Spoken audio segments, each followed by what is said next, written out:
Fundamentals of fitness, the 7 laws. We all like to get straight to the business and skip the fine print. However, when it comes to health and fitness, it's a good idea to understand a bit of the principle and science behind working out.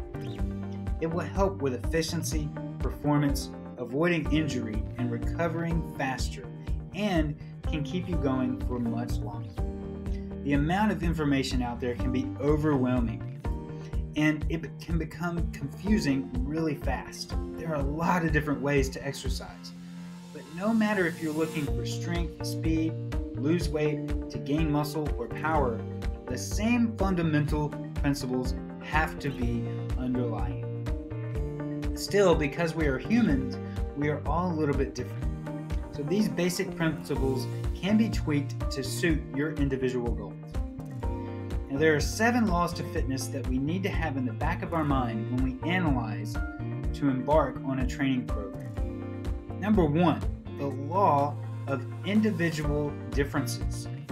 This principle refers to the fact that we all have different genetics, and because of this, the adaptations to a certain exercise are different from individual to individual. For example, if we all curl a 15-pound dumbbell, our biceps will not adapt in the same way, at the same time, and will not grow at the same rate.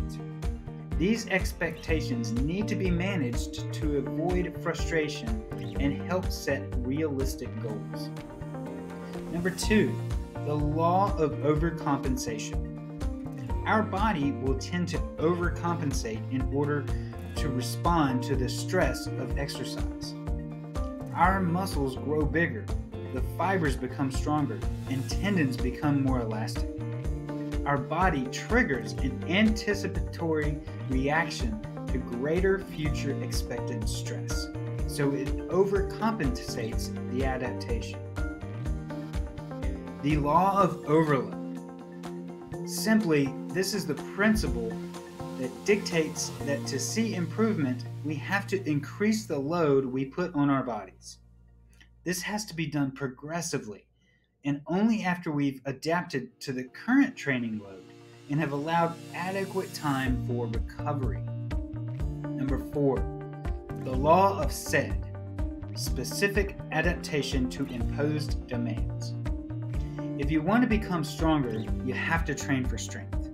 If you want to become faster, you have to train for speed. Our body will always adapt to what we demand for it. Therefore, we have to train according to what our desired outcome is from our training program. Number 5, the law of use and disuse. This principle quite simply means move it or lose it. Specific adaptation works both ways. If you sit in a chair all day, your body will adapt accordingly. Your back will become rounded, your neck and shoulders will slouch forward, and your hips will become tight, and your abdomen short. So in the same way, if you train for hypertrophy, your fibers will grow in size and adapt to the demands that you place on them. Number 6, the law of specificity. When we train for a specific activity or competition, our training program should be designed to move from general to specific.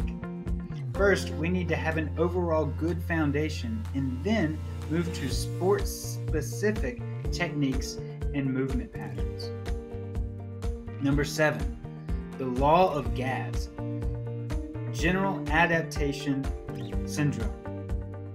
Eventually, this rule talks about allowing traumatized muscles through training to recover and adapt.